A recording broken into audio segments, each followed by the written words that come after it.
اعوذ باللہ من الشیطان الرجیم بسم اللہ الرحمن الرحیم۔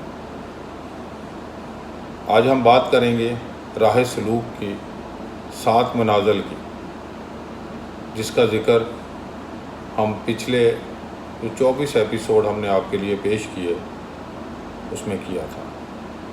راہ سلوک وہ راستہ ہے جس میں سالک اپنے آپ کو اپنی مرضی سے دنیا کی محبت کو ترک کر کے اللہ کی محبت اور رسول صلی اللہ علیہ وآلہ وسلم کی اطاعت کے راستے پر گامزن کرتا ہے، اپنے علم کو قربان کرتا ہے، خاموشی اختیار کرتا ہے۔ اگر آسان الفاظ میں کہوں تو اس کو یہ کھیل خود ہی کھیلنا ہے، جیسا کہ کرکٹ خود ہی بولنگ کرنی ہے، خود ہی بیٹنگ کرنی ہے، خود ہی کیچ پکڑ کر خود ہی کو آؤٹ ڈکلیئر کرنا ہے۔ یہ سب کچھ وہ اس راہبر مرشد کی زیر نگرانی کرتا ہے جس کو آپ اپنے آپ سے زیادہ عقل مند اور سمجھدار سمجھتے ہیں۔ اللہ سے محبت کرنے والا اور رسول صلی اللہ علیہ وآلہ وسلم کی اطاعت اور طریقت پر بھرپور عمل کرنے کا داعی ہو، اور یہی راہ سلوک ہے۔ یہ راستہ اختیار کرنے والے میں صبر اور شکر کا ہونا بہت ضروری ہے۔ راہبر مرشد کے پاس آپ خواہش ہی لے کر جاتے ہو، چاہے وہ مقام کمال کی ہی کیوں نہ ہو، ہے تو وہ خواہش ہی۔ اصلی مرشد آپ کی ہر تمنا خواہش کو اگر چھین لیتا ہے، آپ کو اپنے علم سے دستبردار کر دیتا ہے، تمہیں خالی کر دیتا ہے، وہی اصلی راہبر اور مرشد ہوتا ہے۔ اس راہ میں راہبر تو ہوتا ہے، اس کے باوجود راہ سلوک زندگی کا سفر ہے، ذات کا سفر ہے، خود کو جاننے کا سفر ہے۔ میں کون ہوں، جس میں ہر شخص اکیلا سفر کرتا ہے، کوئی دوسرا اس میں شامل نہیں ہو سکتا۔ یہ حقیقت کا سفر ہے۔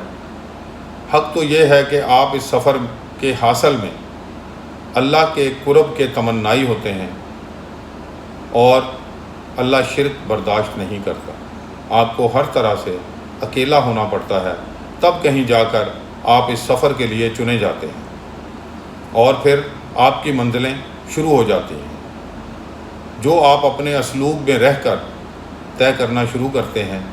یہ سفر سوچ کر نہیں شروع ہوتا، یہ بس شروع ہو جاتا ہے۔ یہ سفر اسی مقام سے شروع ہوتا ہے جہاں پر آپ موجود ہوتے ہیں، نہ کہ جو مقام آپ سوچ رہے ہوتے ہیں۔ راہبر مرشد آپ کو اس مقام پر لا کر کھڑا کر دیتا ہے جہاں آپ ہوتے ہیں۔ وہ آپ کا سب کچھ چھین لیتا ہے، آپ کو خالی کر دیتا ہے، تاکہ آپ راہ سلوک کا سفر شروع کر سکو۔ جب تک آپ خالی نہیں ہوتے، آپ یہ سفر شروع ہی نہیں کر سکتے۔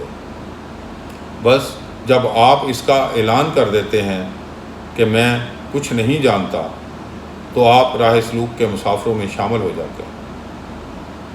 جس سفر کے بارے میں حضرت واصف علی واصف خود اپنے آپ سے فرماتے ہیں، چلے ہو ساتھ تو ہمت نہ ہارنا واصف، کہ منزلوں کا تصور میرے سفر میں نہیں۔ اور میرے حضرت مولانا صوفی ریاست علی شاہ صاحب فرماتے ہیں، دیکھو نظارے لو مگر لبوں کو سیلو، خاموشی اختیار کرو۔ بس راز کی بات یہی ہے کہ جان کر بھی نہ جاننے کا دعویٰ ہی زندگی ہے، یہی روح کی بیداری کا مقام ہے، یہی لمحہ موجود ہے، اور اس سفر کا پہلا قدم ہے۔ اب بات کرتے ہیں ان 7 منازل کی جو درجہ بدرجہ آپ کو اس منزل کی طرف لے جاتی ہیں، جس کے لیے آپ کو اس دنیا میں بھیجا گیا تھا، اور خواب کی طرح آپ زندگی کو گزار کر اس تجلی میں داخل ہو جاتے ہیں جو آپ کو خود میں محسوس ہونے لگتی ہے۔ راہ سلوک کی پہلی منزل آپ کی سالک کی طلب و جستجو ہے۔ جب تک کوئی سالک اپنے اندر طلب پیدا نہ کرے، وہ کمال کی راہ پر گامزن نہیں ہو سکتا۔ دوسری منزل ہے عشق۔ عشق کی اس منزل میں سالک کو منزل مقصود سے اتنی دل بستگی ہونی چاہیے، یعنی ارادہ اتنا قوی اور پختہ ہو کہ راہ طریقت میں بلا اندیشہ نکل کھڑا ہو اور اس کو کسی بات کا کوئی شک نہ ہو، کسی بھی چیز کا کوئی ڈر اور خوف نہ ہو، اور راستے کی تکلیف اور مصائب کو خاطر میں نہ لائے، اور راہبر مرشد سے عشق ہی اس راستے کو طے کرنے میں مددگار ثابت ہوگا۔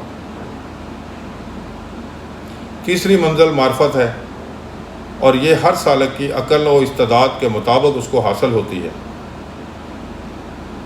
یعنی جیسی اس کی سوچ اور اپروچ ہوگی، جیسا اس کا مادہ ہوگا، ویسی ہی اس کو معرفت نصیب ہوگی۔ چوتھی منزل کا نام استغنا ہے۔ اس میں دنیا و مافیا سے بے نیاز ہو جانے کے بعد سالک داخل ہوتا ہے۔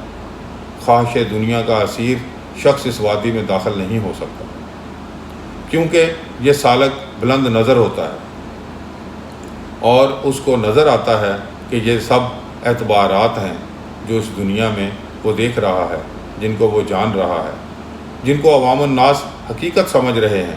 اس کی نظر میں دنیا اس نقش کی مانند ہے جس کو صحرا کی ریت پر لکھا جاتا ہے اور پھر ہوا کے بگولے اس کو مٹا دیتے ہیں۔ اس مقام پر بہت سارے مستقل رہائش اختیار کر لیتے ہیں، کیونکہ وہ اپنے آپ میں آگے جانے کی استطاعت ہی نہیں رکھتے۔ یہ مقام جذب ہے۔ اس مقام کا بندہ 18,000 عالم کا اپنے ناخن پر مشاہدہ کرتا ہے، اور ایسے بندے کی حرکات و سکنات پر غور کیا جائے تو ہر قدم ہر بات کو بہت پھونک پھونک کر لیتا ہے۔ دنیا اس کو ایک فٹ بال کی مانند دکھتی ہے، اور وہ خیال کرتا ہے کہ اگر ایک قدم اور آگے بڑھا تو وہ نیچے گر جائے گا۔ اس کے بعد پانچویں منزل کا نام توحید ہے۔ اس مقام پر سالک کو کثرت سے وحدت نظر آتی ہے۔ وہ ہر شے میں تجلیات الہی کا مشاہدہ کرتا ہے۔ میں اور تو کا فرق مٹ جاتا ہے۔ کائنات کی ہر شے ایک لگنے لگتی ہے۔ اس کائنات میں کسی بھی چیز میں فرق محسوس نہیں ہوتا۔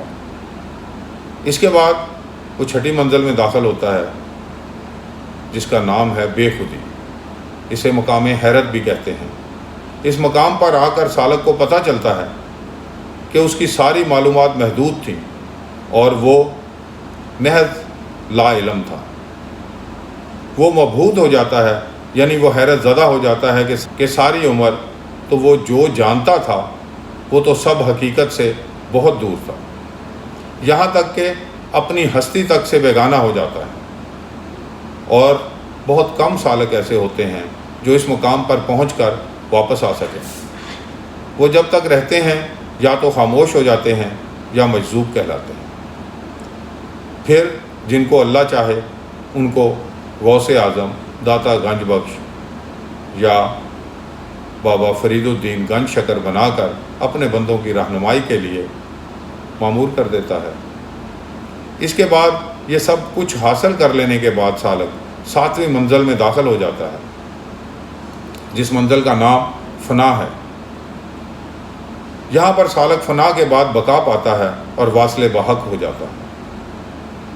اس خواب سے اس کی آنکھ کھل جاتی ہے جس میں وہ وقت کی اس قید سے آزاد ہو جاتا ہے جس کی وجہ سے کبھی بھی وہ کوئی بھی کام پورا نہ کر سکا تھا۔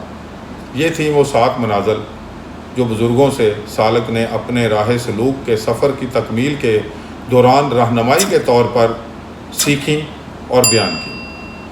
یہ تھا آج کا خیال یار۔ وآخر دعوانا ان الحمد للہ رب العالمین۔